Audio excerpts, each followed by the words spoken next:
Detective Julian Merrick had cracked every case thrown at him. He was a man who didn't flinch under pressure, not even when it came from one of the most dangerous crime families in the UK. On the morning of June 4, 2011, he arrived at the High Court in London, ready to testify in a historic trial that could bring down the infamous Vescary syndicate. Security was airtight. Cameras rolled. Officers surrounded the building. At exactly 10:14 a.m., Julian was seen walking into the witness prep room, and from that moment he ceased to exist. No one saw him leave. No alarms were triggered. His body was never found. Panic swept the courtroom, the trial collapsed, and the mob walked free. 12 years later, a sealed envelope arrived at Scotland Yard. No name. Just 5 chilling words. "I was never meant to speak." This is the story of a man who was meant to end a criminal empire, and how the shadows swallowed him whole. Detective Julian Merrick wasn't the kind of man who left a trail. He was precise, private, and methodical. The kind of officer who still wore a full suit and tie under his trench coat while tracking a killer through the backstreets of London. By 2011, he had a reputation that spread from the Met to MI5. Merrick didn't lose cases. More importantly, he didn't fear anyone, not even the Vescary family. The Vescary Syndicate, a decades-old crime organization cloaked in respectability, had finally come under fire. Wiretaps, informants, and years of surveillance had led to a case strong enough to go to trial. A court date was set. Headlines boomed, Crown versus Vescary, trial of the decade. And at the center of it all was Julian Merrick, the detective who pieced the entire operation together. The courtroom was a fortress. CCTV covered every hallway. Plainclothes officers patrolled the exits. Only vetted witnesses were allowed in. Merrick arrived at 9:52 a.m. in his usual style: dark coat, crisp collar, leather notebook under one arm. He nodded silently to security and disappeared into the witness prep room. At 10 a.m., the first bell rang. At 10:14, a clerk came to escort him to the stand. He wasn't there. The room was empty. His coat was folded neatly on a chair. His notebook rested atop it. No signs of struggle. No scuff marks. The door had never opened after he walked in. Cameras outside showed nothing unusual. And inside the room? No cameras.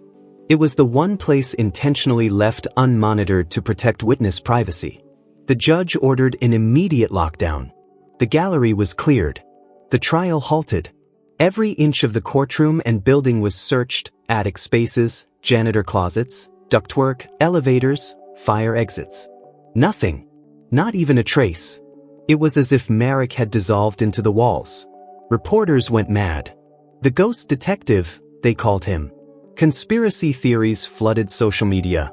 Was he silenced by the mob? Did he fake his own disappearance?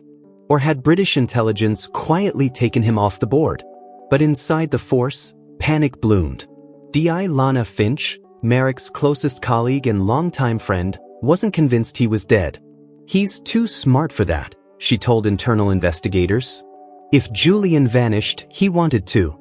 But that theory didn't hold when a week later, his flat was found ransacked. Not by burglars, by professionals.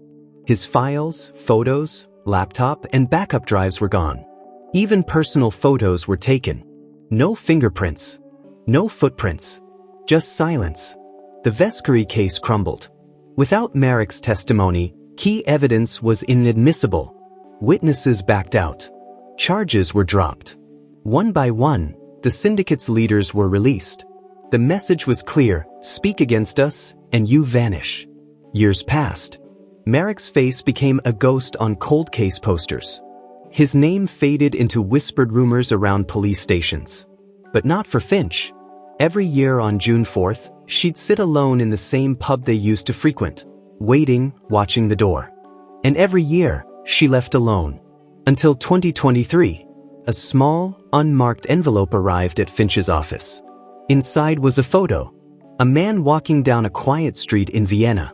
Long coat, slight limp, beard. The face was older, gaunter, but unmistakable.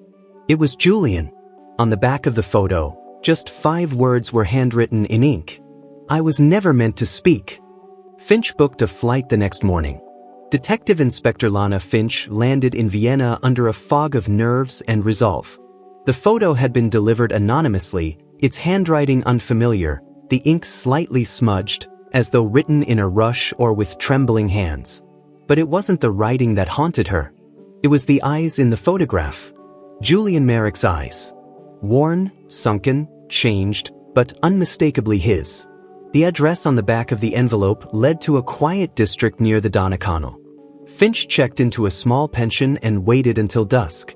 She sat at a cafe across the street, pretending to read, her eyes scanning the entrance to a 3-story building with cracked stonework and a chipped green door. 4 hours, no one resembling Merrick emerged.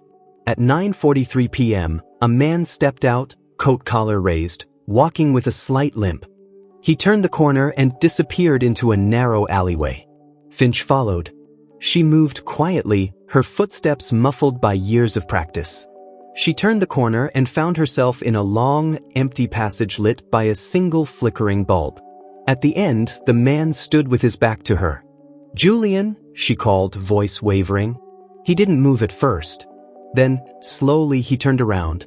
It was him. Older. Rougher. Bearded. But it was Merrick. His expression was unreadable, part surprise, part recognition, part pain. "Lana," he whispered. She walked toward him, resisting the urge to grab his arm, to shake him and demand answers. "Where the hell have you been?" "I didn't die," he said softly. "But I had to disappear." "Because of Vescary?" He nodded. "And more than them." They walked. Not far. Just around the block, into a dimly lit flat above a bookstore.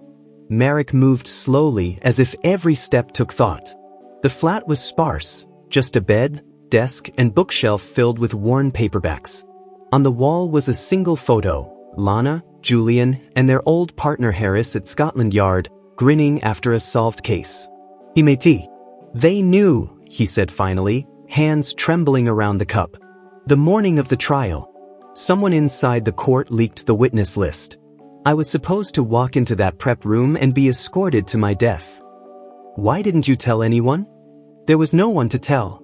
The leak was internal. I didn't know who to trust. I'd prepared for this. A fail-safe. Documents, a new ID. The prep room had a vent, just large enough. Took planning. But it worked. You faked your disappearance." "I vanished," he corrected. "It wasn't fake." "But 12 years. Lana's voice cracked. 12 years, Julian. You let us think you were dead. They would have found you. Followed you. If they believed I was dead, everyone I cared about stayed safe." Finch sat silently. Her fury slowly faded into sorrow. Julian stood and opened a drawer. Inside was a folder. "I've been watching them. Vescary. The new players. They're quieter now. But still dangerous. This, all of this," he said, motioning around him, "wasn't about disappearing. It was about building the real case." He handed her the folder. Memes. Photos. Phone logs. Surveillance from multiple cities. Dozens of pages. "You kept investigating," she whispered. "Of course." They spoke until dawn. He explained how he'd used burner phones and false identities, moving from country to country, Germany, Croatia, Italy. He never stayed longer than 6 months. The photo, he revealed, wasn't sent by him. He didn't know who had taken it. And that scared him. "Someone wants me found." "Why now?" Julian hesitated. "Because I think they're about to finish what they started." At noon, Finch stepped outside to make a secure call to an old trusted friend at Interpol. While dialing, she noticed the streets strangely quiet. A car idled across the road, windows too dark to see inside. She froze. 2 men stepped out of the car, walking straight toward the building. Finch hung up. By the time she reached Julian's flat, the door was ajar. Inside it was chaos. Furniture overturned. Books on the floor. The folder gone. So was Julian. But written on the wall in black marker, just 5 words. He was never meant to speak. The detective who vanished in court, a real mystery they couldn't explain.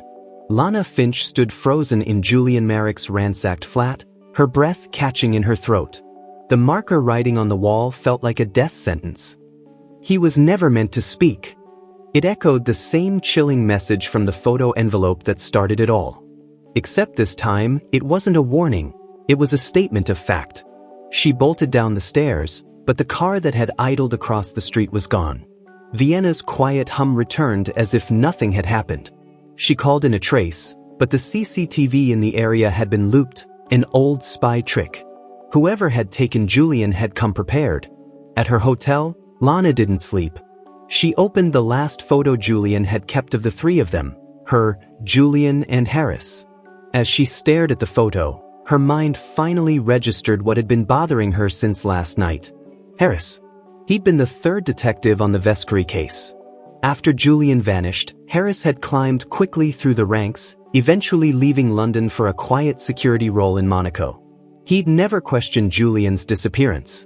In fact, Lana now realized he'd helped shut the case down. She placed a call to an old encrypted Interpol line.